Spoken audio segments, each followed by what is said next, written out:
Gearheads know that some projects need so many parts, it feels like you need a whole storage unit just to store them. That's what eBay Motors' 122 million parts are for. Think of it as your virtual parts garage. They've always got the right fitment at the right prices. Use the eBay Motors app or visit ebaymotors.com. Let's ride.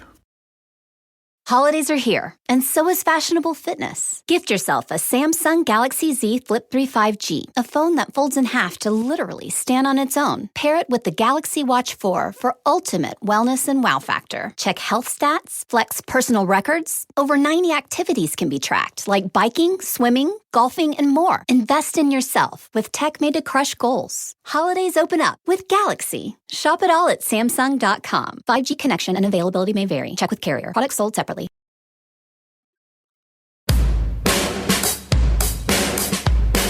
Hey everyone, this is the Almost World Podcast.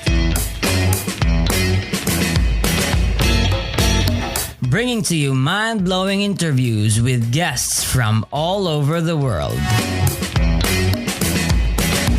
So settle down, relax, and enjoy the show.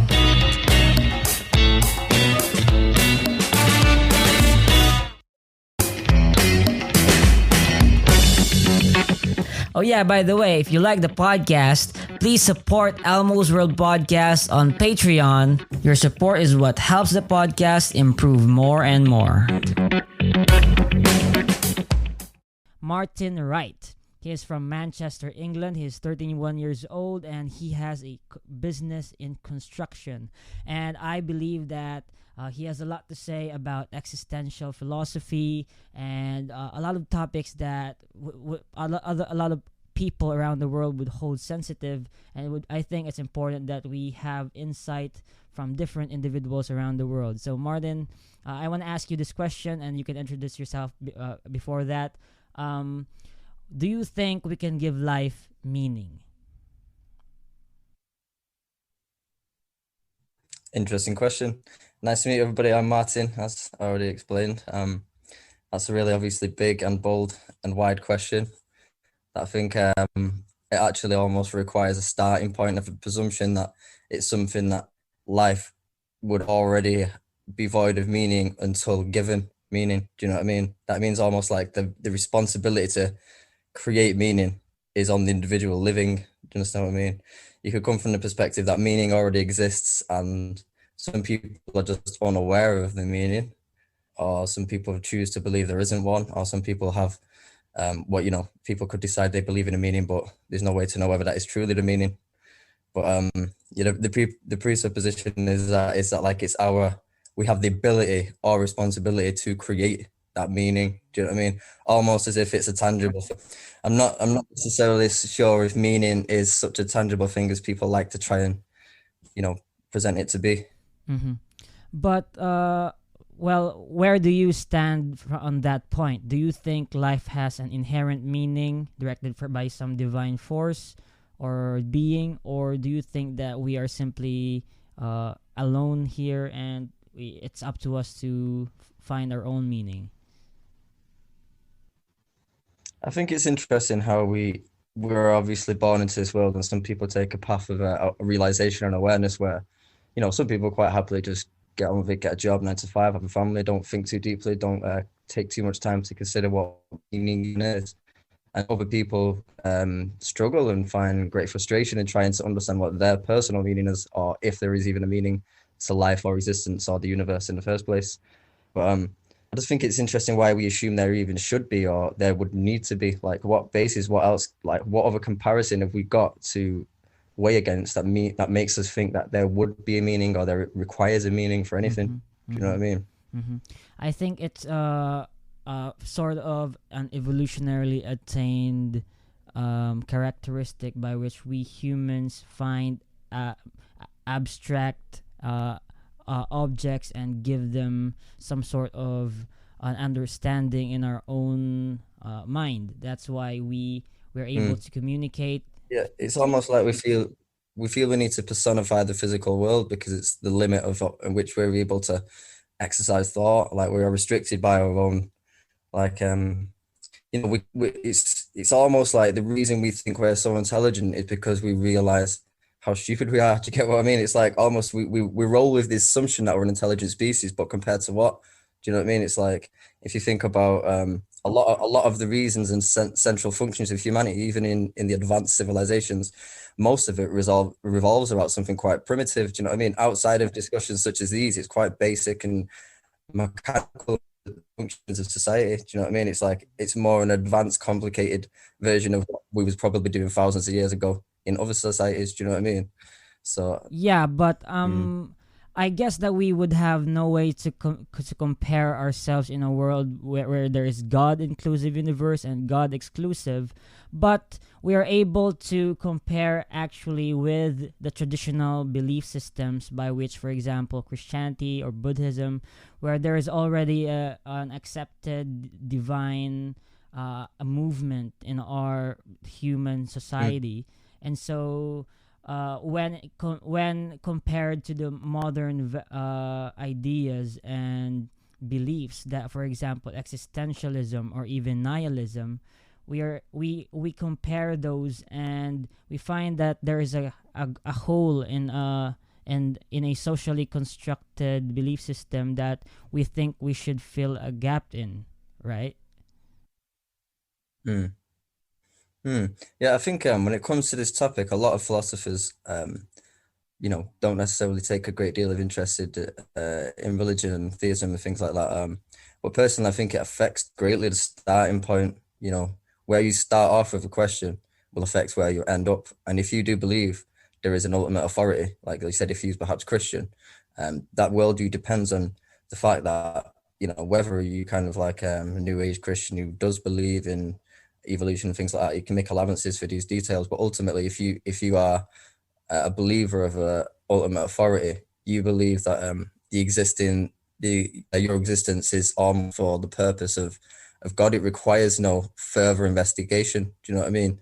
So it's like if you believe there is already an ultimate authority well above what the conscious mind of man will ever be able to even come up with an idea for, then it's like it kind of, for one, removes the responsibility of man to even try, and two, it's if somebody doesn't have that worldview that there's an ultimate authority, the starting point in their discussion of what is truly valuable, like you said about nihilism, for example, it's like without that, it could be like you said earlier. You asked about can we apply meaning to life or give meaning to life. Some people will spend time trying to apply meaning to life, and some people believe they are already presented with meaning at the beginning of their life.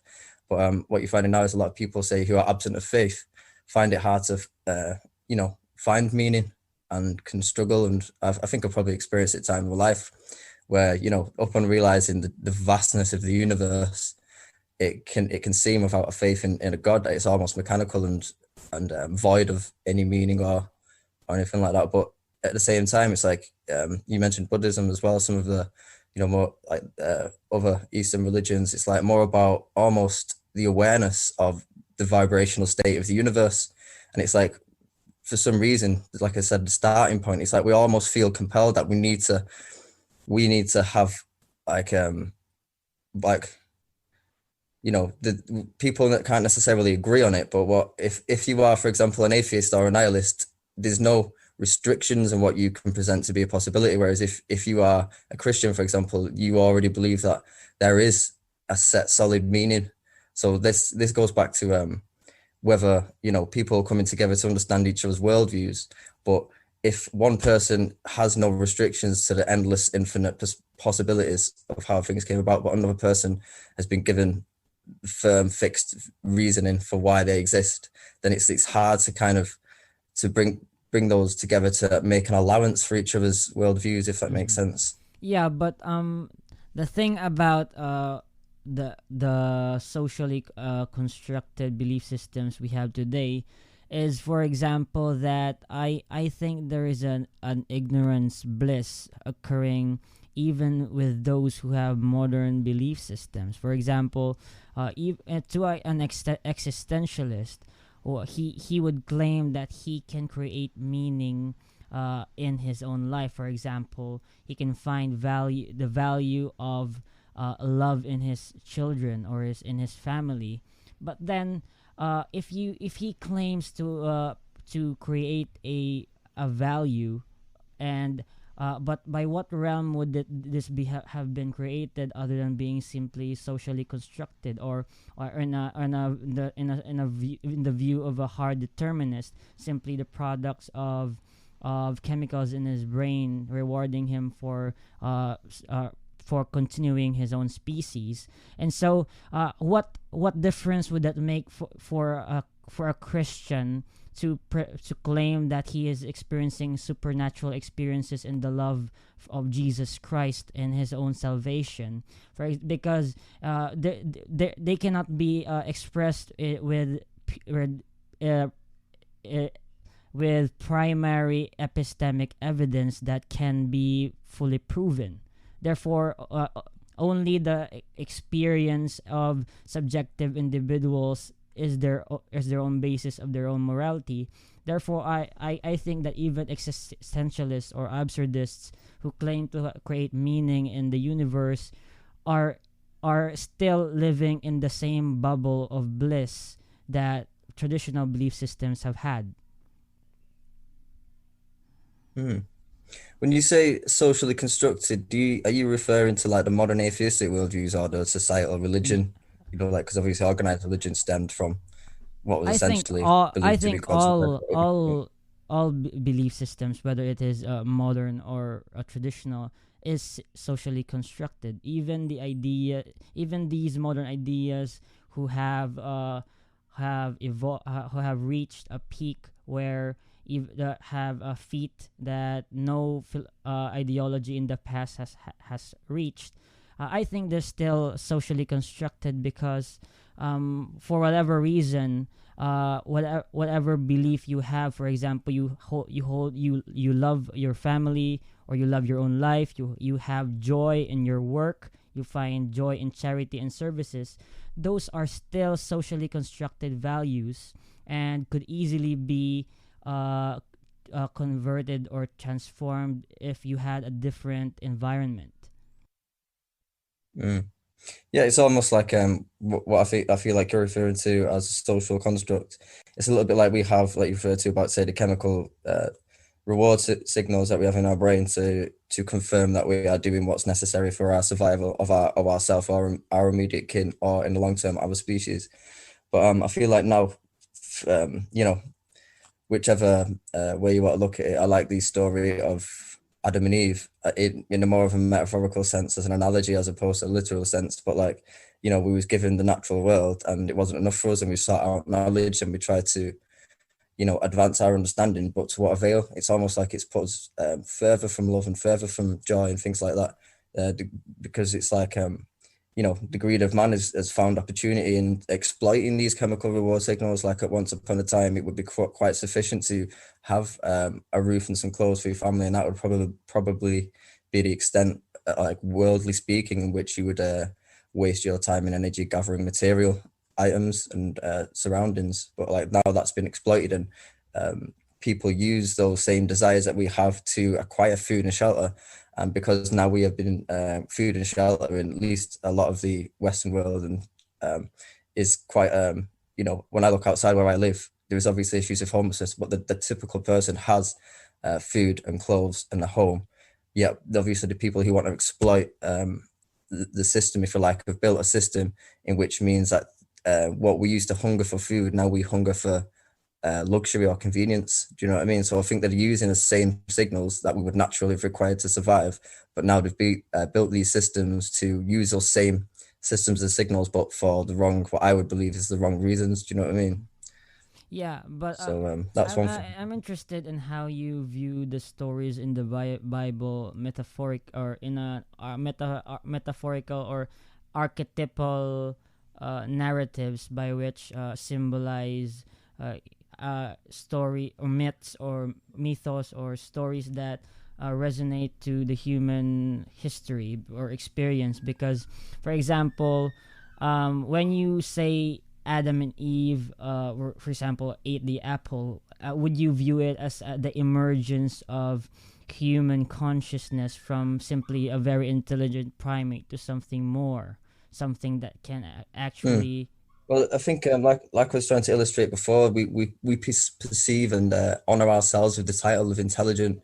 It's like by what standard, by what means of measurement, like how do we assess or assume we are intelligent? I think from my observations, like I said before, like conversations such as this or topics like such as philosophy and existentialism, like they're knocking on a door that's on a plane above where we live, but we're not quite getting in that door. We're just almost aware of it. Does that make sense? We don't actually reveal, like you said about the subjectivity of everyone's experience of how they apply meaning and find purpose, or some people never do. But the point is, it is limited to each personal experience. But it's like when we talk about the tangibility of things, like say some things we accept as real and true, even if we can't measure them and touch them. Say, for example, if like love or honor or truth, like these things that the affect and influence people's daily decisions, but we can't touch them. So there's some things that, even though it's subjective, and like if you want to be like purely objective and trying to understand the world in a purely physical way, it's almost like it's definitely something I do try to do, but it's almost like you're overlooking the amount of reality involved with the non-tangible parts of our understanding, if you know what I mean. Yeah, but that's where I set the line on the bliss, because what you say is non-tangible cannot be proven, and no matter how much we try to comprehend or try to believe that there is something non-tangible such as love or justice or truth, if you have a deep already have a deep understanding of the inner workings of a system. For example, how we humans have evolved from primates or simply mammals to who we are today. For example, if you had a wife who was a robot, like she's purely mechanical, and however she was programmed was simply a product of natural phenomena. There was no intelligent design whatsoever who actually determined what she would decide. And whatever behavior she would show, she might show you that she loves you, that she might show that she's happy being with you, but knowing that she is simply obeying the laws of the universe, and obeying the causality of something that resulted from the Big Bang, for example, in a very long period of time. How would you still find something non tangible in that scenario? It's an interesting question, because obviously, in basically one thing I think you're illustrating is that's kind of what humans are. We are just mechanical machines that whether you believe God clicks his fingers and just put our existence into the universe, or whether it was a pure reoccurrence of atoms interacting over the course of the universe, like, and eventually biological life came about. Either way, it's outside of what you're saying. Obviously, I'm talking about the non-tangible, like, you could refer to the soul. Outside of the soul, or your people's subjective belief in the soul, humans or any biological creature are just quite a mechanical sequence that only allows to exist because, like, evolution takes the path of least resistance. It only is because it can be. That's the only way it can be, if that makes sense. If it wasn't like that, it wouldn't have been in the first place. So I think in one world, if we don't allow for the non-tangible subjectivity of our experience, it's like how you're referring to this robot is how you would also feel to a normal human. Do you know what I mean?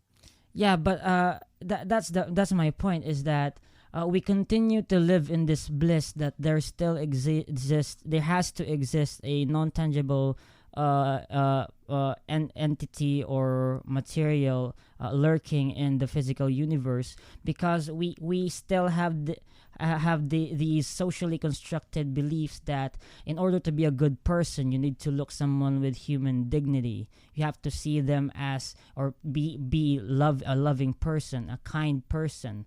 But those are essentially socially constructed and evolved from cultural or social revolutions in our civilizations. And so, with a deep understanding of the inner workings, why do you have to find a non-tangible essence in any scenario? I think it's not so much necessarily that you have to find. It's just that almost we all act and make decisions based on things that we don't consider tangible. Say, for example, like up until this meeting started, I'd never say heard your voice. I still made a decision with the reasonable rationale that even though I haven't measured or heard or you was not tangibly present until obviously even to this extent I can hear you over a computer, but we make allowances with what we consider to be reasonable decisions based on things that we are not even certain of the existence of. Do you know what I mean? Say for example, if I say I'm going to go and get a train, until I actually get on that train, the concept, the notion is a matter of faith. I believe there is a train until I get there. Do you know what I mean? So it's like we make decisions on non-tangible things all the time. It's just that usually we have the opportunity to prove that they are tangible eventually. But say for example, I've never been to Egypt, for example. So it's like almost in the same way, you could say this thing isn't tangible to me, at least. It's never been proven to me that these pyramids are tangible, but I will still quite happily carry on with my life with the belief that they are. Do you know what I mean? Because something we don't have the capacity to test everything. Do you know what I mean? Or you could make it your business to go about trying to test things and seeing it with your own eyes. But I think speaking reasonably, we all kind of allow a certain level of intuition and assumption, because without it, if you start pulling apart everything that you think you believe, you realize, I imagine you see in the film Matrix, the Matrix, it's all just what's in front of your eyes and your hands, and the rest of it, you kind of take people's word for it. Do you know what I mean? Yeah, so there are two things I have to respond to that. First is that number one is that what you say is that we humans constantly have acts of little faith, or acts of faith in our own lives, and that is why what you might call intuition or assumptions, by which we have to constantly decide. And so in a sense, that would actually qualify what the any position that theists or religious organizations do, but in a more macro-logical sense, where they actually already made sense of this non-tangible universe, but with more deeper and more or bigger assumptions, as would normal or modern day individuals do, with a knowledge of the inner workings of the or the biology of mankind. Number two is that, for example, it's not that there is no faith, but that we give it the benefit of the doubt that there's actually a non-tangible realm by which we simply cannot prove with empirical evidence. And so, for example, there would actually be some form of objective morality, or some form of objective truth, or realm where love and world of forms, by which Plato would call the world of forms, that we would actually give those the benefit of the doubt, so that we could continue living as normal human beings who were formed with eventually with these social constructs. Yeah, I think it's more like you said, these little faiths or benefit of the doubt. It's like, because ultimately there's certain things that we cannot practically continue with our lives without applying a small amount of faith. But like you say, I've got the impression you meant a bit like, say, in the religious setting, it takes a bigger jump of faith in a less practical sense. It's not necessary for you like, it's entirely within the subjective, non-tangible realm. Like, if you take this leap of faith, say for example, I refer to catching a train, that's like something that is non-tangible until it becomes tangible. Do you know what I mean? So I'm making a decision based on the faith that will affect my physical life. Whereas if it's to do with faith, then ultimately, and unless there is a God that you'll meet when you die, you actually never be able to prove or test, or there's no means of testing. But at the same time, there's different levels of, say, when it comes to science, people obviously have almost kind of idolized science in a way. It's like, because science really is about consistency. you do an experiment 20 times and you get the average result. There's no, even, I don't know if you've ever learned or heard about, say, for example, a kilogram. There is no 1 kilogram.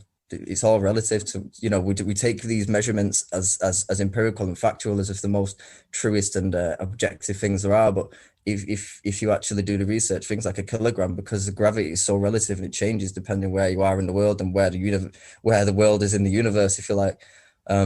There's actually an uncertain measurement that is almost like an average that we take. There's a couple of spheres. I think I remember watching a video about this couple of spheres at different points in the world that, like, they cross-reference to keep, to get the idea of what a kilogram is. So basically what I'm saying is, like, people use science as a truism, but science is also at times a quite subjective, changing means of assessing things. Does that make sense? So it kind of basically what I mean is, like, I don't think there is any one way to be truly objective about things, which, if it's either, there's no way to know it. So that also kind of, lessens people. There's a lot of, like, atheistic worldviews that kind of beat you over the head, like faith is ignorant, which, I'm not going to state my opinion on that, but, everyone's got faith, is what I'm saying. We even have faith in our mechanical systems that are based on measurements, numbers, and weights, Mm-hmm.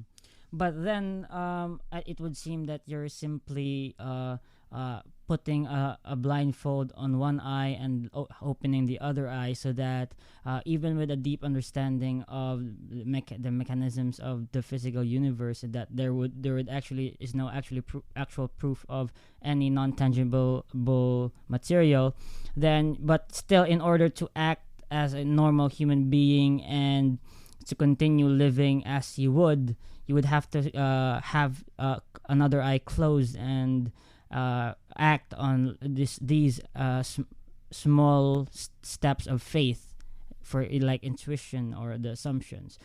Yeah, it's an interesting way of putting it. Yeah, it's almost like, I wouldn't necessarily to assume I know what the best balance is, but I think, speaking realistically, most people kind of operate on both of those.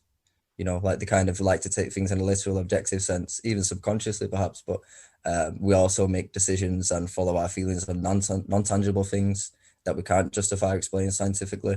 It's like some of the, I don't know what level you're aware of things. There's a theory or an experiment done based on a theory called double slit theory. Have you heard of that? It's to do with quantum mechanics, and I wouldn't care to try and explain every detail now, but the findings of this experiment, anyway, which you can Google or check out on YouTube, is quite mind-blowing. It's like one of the deeper sciences. It's like what it kind of is, where the level where spirituality and physical science kind of, like, come at a bit of a head-to-head, because the experiment proves almost, or gives evidence to suggest, that the universe actually does respond to our subjective awareness of it. And that's not just like a new age hippie on acid trip. That's like scientists, do you know what I mean? That they're the ones that have come to that conclusion, and it almost synchronizes with some of these more, like say somebody, the ancient religions that have been talking and thinking about vibration and the physical world, and how our awareness and consciousness relates to it, and almost, interlinks or creates, or which one created which. Is the universe in our mind, or is our mind in the universe? But I just found it really interesting that, like, when they did this experiment, the double slit theory, it kind of, like, enforces that idea that the universe is just consists entirely of waves of potentials, until it has to fall into a way, until it is forced to conceptualize in your mind. Do you know what I mean? And I just found, like, when you come to that, even when one of the deeper sciences is coming to that conclusion as well, I find it really hard to be certain of anything. Do you know what I mean? Then it's a constant fact that whatever science we know today might actually be disproven in the future, and so it's a good attitude or approach to understanding the truth of the universe, is to hold a certain to keep an open mind that it might actually be wrong and might be disproven in the future, because it happens constantly in the scientific in the world. But then I would say about the humanity, as, for example, going back to it being an having an emergence from simply being intelligent primates, is that now that we have reached a sort of of balance between actually might probably having an actual free will is the complexity of our front of our brain, where there might actually be a buffer when it comes to quantum physics that occur in the quantum realm. I'm not actually I don't have any idea about this, but what I'm saying is that humanity is such a new thing in the universe, and that we actually do not know who we are yet. And so our potential, whatever our potential and our nature, is simply unknown to us, and we are simply trying to grasp who we are in terms of these non-tangible ideas, because it might actually be a part of who we are or what we are capable of. Yeah, and I think this is why we was on the starting point before, talking about how obviously things like these discussions are a great way to try and get people to understand like the complexities and differences between every human, and that it would be awesome if we could just allow for each other's existence. But I think what I was trying to portray before, when I was saying about if somebody comes with a starting point where they believe there is an ultimate authority outside the realm of contemplation or science or study, if they believe there's already founded conscious authority that's beyond and above what we could ever comprehend, it's like they will obviously, practically speaking, they will live their lives based on the influence of that. And if, say, for example, what you're talking about, the discovery about the amount of time humans have been present in the universe, or at least which we believe or understand according to study, relatively small amount of time. And like I said before, I feel like we give ourselves a title of intelligent, but by what measure? So in millions of years, it's possible. This is like, like a lot of, say, for example, Christians wouldn't believe this because they think judgment day is knocking soon. So they wouldn't necessarily support or endeavor upon a world where you can envisage perhaps that this state of our species is relatively low. Say, for example, when we get a sample from millions of years ago of early life forms, and we think, oh, wow, yeah, this is a really simple life form. But in millions of years' time, somebody could be saying and thinking that about humans. Do you know what I mean? So it could be that like the reason we struggle with our identity is because we have recently discovered critical awareness of our own existence, relatively recently, considering the potential timeline of our existence in the universe. So it's like we are aware of what intelligence is, but we just are so caught up in conflict with each other, because some people, for example, if your worldview is that God is going to come and judge us quite soon, which is a lot of people's worldview, you don't see the significance or importance of thinking in the long term of sustainability, survival of our species. Do you know what I mean? You think it's coming to an inevitable end, therefore there is no purpose in investing in or even considering that perhaps we are at early stage in our evolution. Mm-hmm.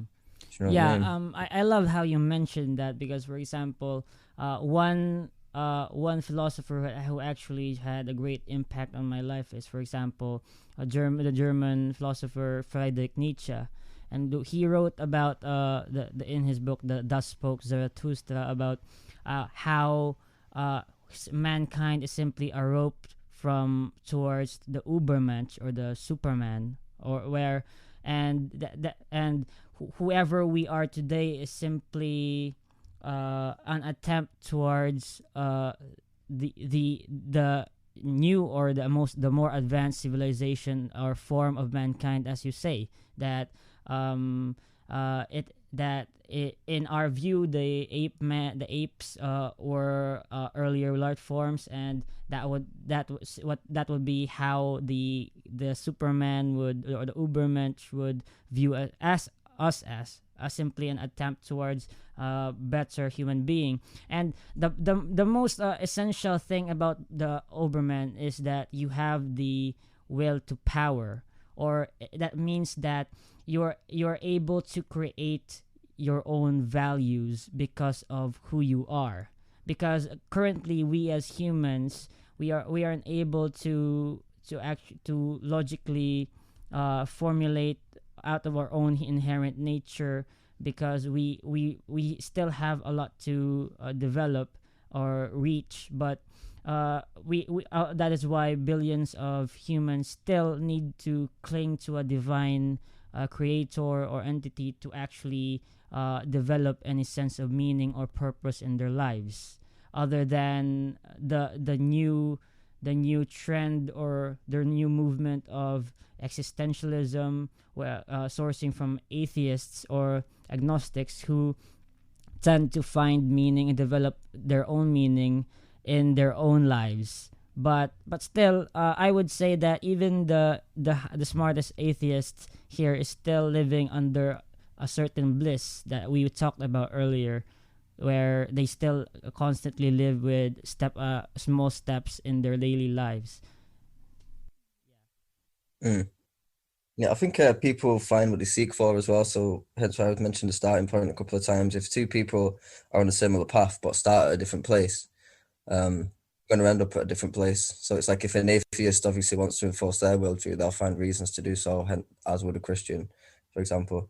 And this is why I find it really difficult to be objective about these topics, but there's a certain way of testing, and it's almost like for a philosopher, not in every case, but a lot of the times, it's like the chief is reason. Do you know what I mean? It's like that's almost the authority. If you can play it out logically and it doesn't contradict, then it's got a higher chance of being true. So you can apply that way of thinking to, or like what you could call social constructs, or you could say, traditional religions. And if they don't pass the test, then that's obviously where logically you would start ruling certain factors out. And that's why I think, like you said, the rise of existentialism and atheism kind of come hand in hand, because people have applied those ways of thinking critically outside of, say, even 100 years ago, 200 years ago. You're probably frowned upon in certain cultures from where I'm from anyway, for talking about God not being real, for example. People have been burnt at stakes or less. Do you know what I mean? So it's like that freedom of thought and critical thinking is a relatively new privilege in a lot of societies.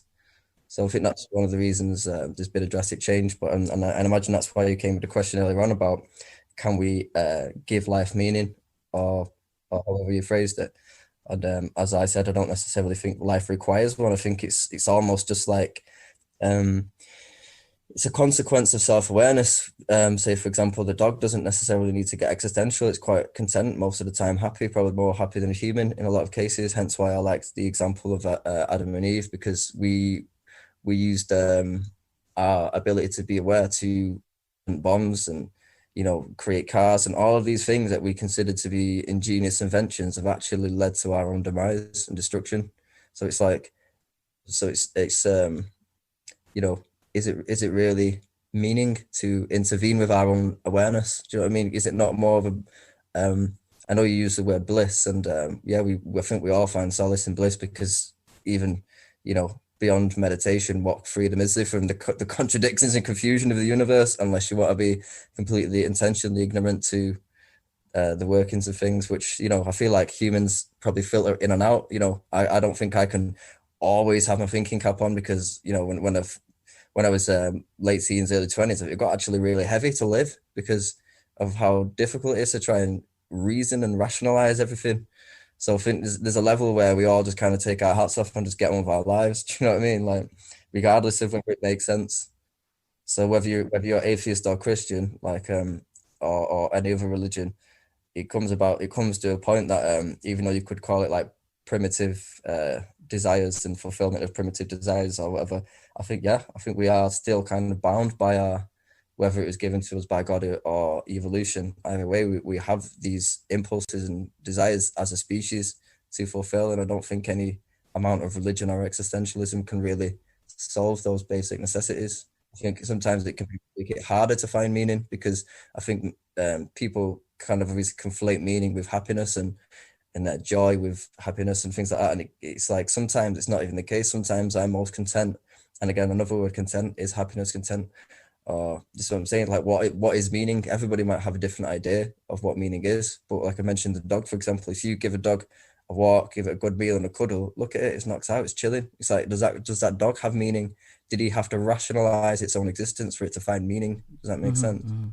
Yeah, but I think there's, when you say that people go about their lives as happy individuals, with even us, you most of the time taking their thinking caps on. I think that's a real problem in the world right now, because a lot of people ignore philosophy in their lives. They ignore the answers to meaning, purpose, and that is usually why they come into psychological problems that aren't actually medical, but are simply the fact that as normal thinking human beings, they need to find answers to these questions. And for example, simply the question of finding what should I hold most valuable in my life, or what is what is meaningful, what is my purpose. Those are actually very essential questions to actually help people who struggle with depression, or struggle with psychological problems. But I don't necessarily say that there are medical condition there are no medical conditions that are affected by any biological factors. But I think that it's essential for any human being, even however indifferent they are to the philosophical inquiries, for them to be able to at least provide an answer to very essential human needs or questions that have to be answered. You know.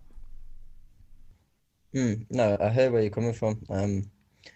I think you're obviously talking about if people have psychological issues that aren't necessarily biological. I get the impression you're referring to, like, say, there's a lot of issues with depression and things like that. I think one of the reasons that's occurred is, like I mentioned before, that our natural instincts and desires have been exploited and worked into a modern, like, often referred to as capitalist, but not necessarily capitalist, but just as a functioning economical kind of state, rather than, you know, it's almost like the only reason we have to intervene with philosophy is because our natural desires have been exploited. If it wasn't for the fact, you know, say for example, if you was in a tribe in the jungle, you might not need existential philosophy because you'd see the stars every night, you'd hear the sound of the birds tweeting, and you wouldn't have a guy making you wear a tie, getting on the bus, going to, you know what I mean? It's like, even though they're not biological, things like depression are affected by chemical reactions in your brain, and chemical reactions in your brain are affected by a number of things to do with what you think about, what you talk about, what you listen to, what you're wearing, like what kind of air you breathe in, what food you eat, and how much exercise you're doing. Like, all of these factors affect you chemically.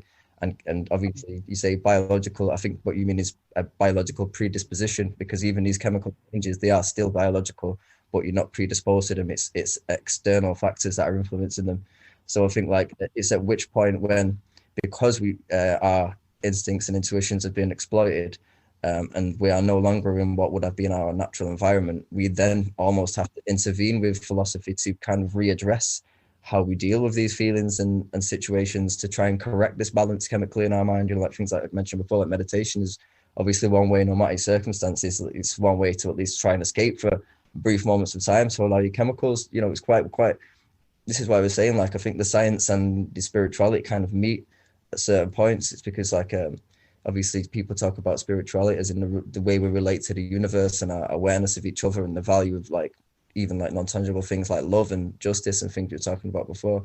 But I think even then it's like, it's quite scientific. If somebody's angry and commits a crime, that could be to do with, like, very, very worldly circumstances, that if they was either not trapped in those worldly circumstances, or, like you said about the importance of philosophy, if they would have used perhaps some philosophical reasonings, whether it be spiritual or scientific, like, kind of methods, like, you can actually bring yourself down and find, like, not necessarily, this is why I say, like, I think it's a touchy term using the word meaning, because people conflate it with happiness, and happiness is also a chemical reaction. Do you know what I mean? So it's like, you then kind of come to the conclusion that meaning is a chemical thing as opposed to a philosophical or spiritual. Do you know what I mean? Yeah, but I'm glad that you mentioned the capitalist world, because I think that there's a growing movement where humans are actually dehumanized and turned into these robots who have actually just simply have to fit into the system. And we have actually already have studies of this during the industrial age or revolution, where humans have gone through this process, and it's a sad thing that it's still occurring in this world, and it's still a growing problem. And the present human condition still has to resort to inhumane methods in order to produce more and more, so to sustain itself as a living society or civilization. And and the the and the the, the, the real solution to this would be simply to advance our own technology to the point that production of resources would come to a all sufficiency, and human production would actually, or human resources would actually be unnecessary in the process. And but I think that that's still far away from the goal. And so currently the only way we could survive, if for example, if I was a father and I had 10 children, or even just 5, and have a family to support, I would have no choice but to work in inhumane conditions with very hardworking and very poor circumstances. The only way I would reason to myself why I'm doing this and not just leave my family altogether is that is to cling to these non-tangible reasons. For example, because of love, because I'm of goodness, of being of duty. Yeah, exactly. And that's why I think it's really essential for philosophy to resonate, or to be a part of everyone's life, because of this necessity. And it's actually a good utilitarian tool for humanity to keep moving forward, for it to progress to reach a present or a current state where scarcity is no longer a problem. Yeah. Mm. I feel like what you're talking is about a very potentially realistic way of dealing with um, the overconsumption of resources and exploitation of labor. If we can figure out technologies of non-consumable energies, and find of ways and means of mass production without, like you say, exploiting people. And because what happens, I think a lot of it is to do with personal awareness. Because if, say, for example, the people are buying phones or clothes that are made or built by people that aren't being paid properly or aren't being looked after, if you can't see it with your own eyes, then it's almost like it's not happening. Even if there is a small awareness, even if you know deep down, it's like so we all contribute to, well, not so we all, but speaking, generally, humans in general, even in what people consider themselves to be in the advanced world, it's more of an illusion of an advancement, because you're just exploiting other people's poverty. Do you know what I mean? It's just like putting icing over a burnt cake a little bit. It just seems nice on the outside, but really, even what people refer to as advanced civilization is probably some of the most corrupt and regressive. Do you know what I mean? So I think, what you're saying is probably the more realistic, practical way of dealing with that. But the problem is, we kind of stemming off in a different branch of philosophy, but it comes down to like the people. I know, like, I wouldn't limit it to capitalism, because capitalism, like, is the main guise of it, but it can be in many a political structure, the exploitation of people and resource. But I think it's it's kind of owned and run by people who don't have this sense of empathy or care. But what I'm saying is, how can you necessarily expect them to care that much when, if you as a consumer are allowing it to be? Do you know what I mean? Like, the people who make sales are only motivated by money for themselves. They're not necessarily thinking about the future, or the people who are suffering, or the resources that are being wasted. And it's reflective of the human condition. Say, for example, if somebody's addicted to smoking, they know about the real like immediate effects that can have on their health, but they continue to do it anyway. Do you know what I mean? It's like there's lots of things. You could talk about the environment in the same way, like people using fossil fuels, and we're aware as a society that, I mean, obviously people disagree to this, but typically speaking, scientifically and in the world, we understand that the rate in which we're using energy and affecting our environment is quite harmful, but we just carry on. I could have this conversation with you right now, then I could go and get in the car and drive a car about. Do you know what I mean? So it's like, where does the book fall? It's like, can we really blame? Obviously, everyone, you say punch up, so everyone points the finger upwards. But really, should people not be pointing the finger at themselves and making the immediate change, which would then have a knock-on effect? And if you boycott a certain market or product, the ones who want your money are going to have to appeal to you by finding a more ethical way and a more ethical solution. Because I think some of the solutions that you suggested probably could already have been implemented, but because people who say these philosophical kind of mentalities, people find it hard to find themselves in positions of power, because to find yourself in a position of power, often you have to be a little bit ruthless. And obviously, if you are a contemplative person who's considerate and caring, you are less likely to make decisions in your life that will put you in a position where you have the influence to change these things in the first place. It's almost like power is a byproduct of evil.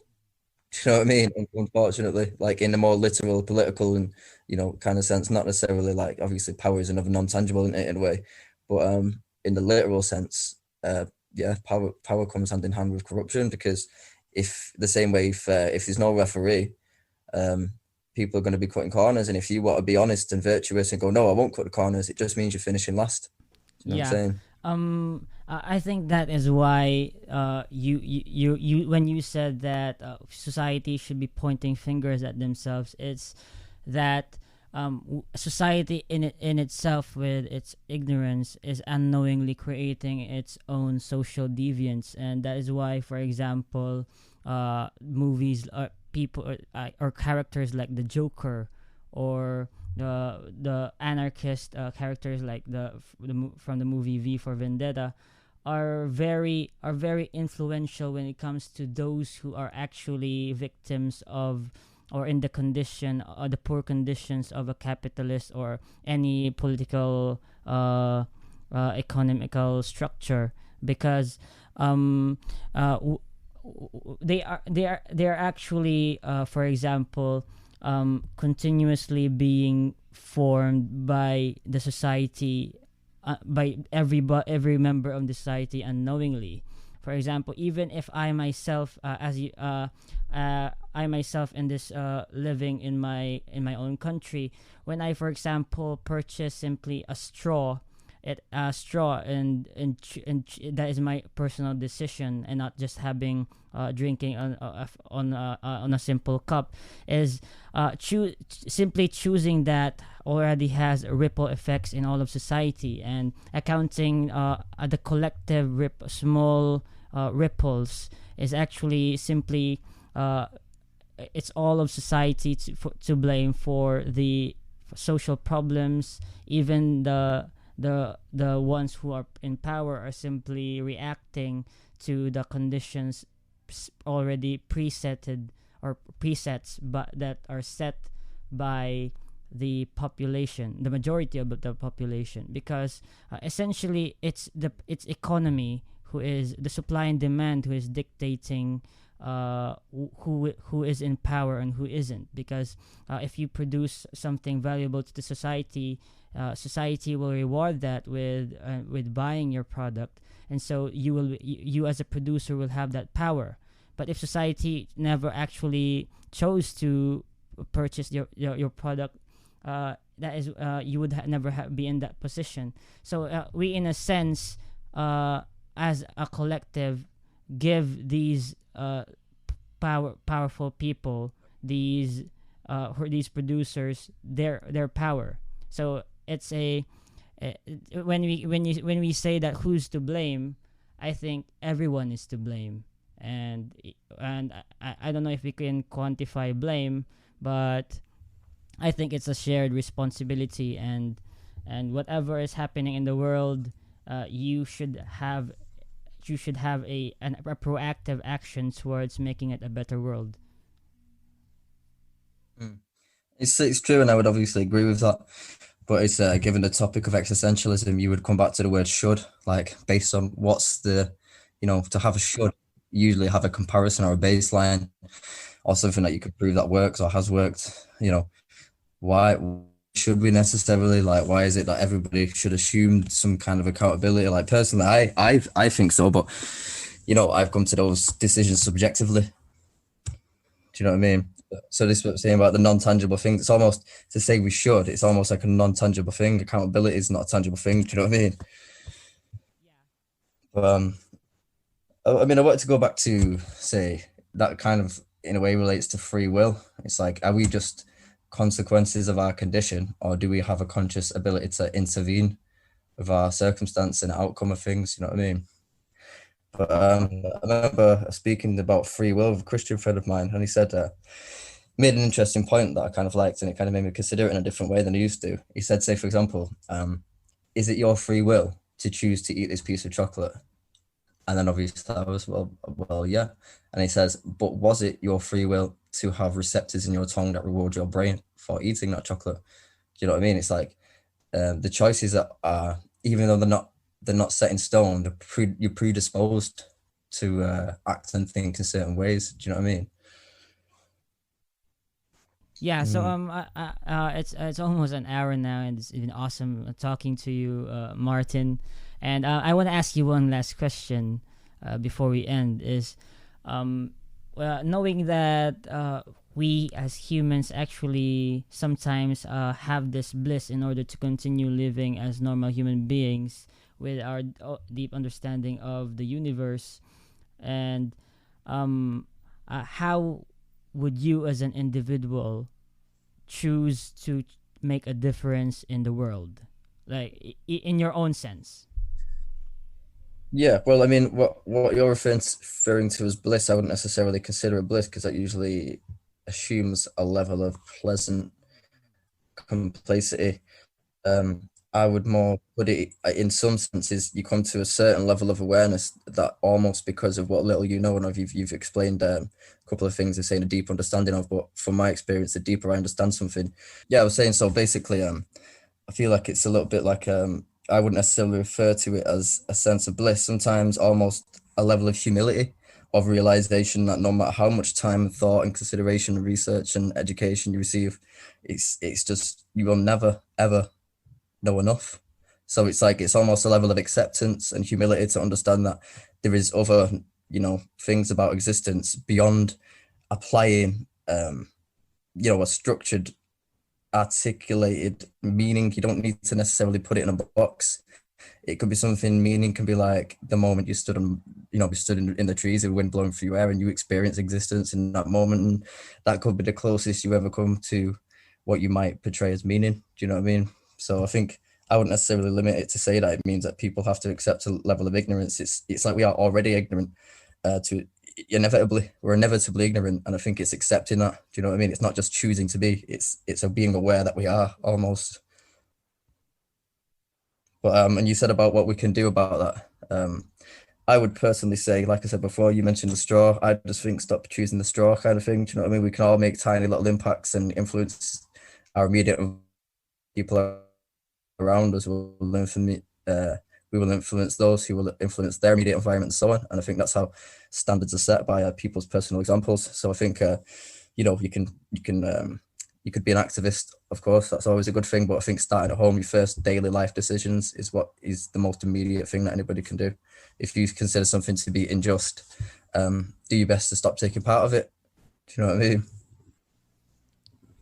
Yeah, so you said it, brother. And thank you so much for being on my show, and I hope you get just again someday. Yeah, and we can talk about. Yeah, it's been really interesting, and really got to speak to you. I'll check out some more of your shows, and hopefully we can chat again. It feels like on topics like this, an hour's never enough, is it? You start opening doors, and so yeah, maybe we can pick up again another time. Okay, we're ending in 1, 2, and. So that's the end of it. Thanks for tuning in, guys. This is your host, Elmo Ador Jr. And thank you for listening in. And please subscribe. Please follow us on Facebook. Please follow this. Please. Thanks.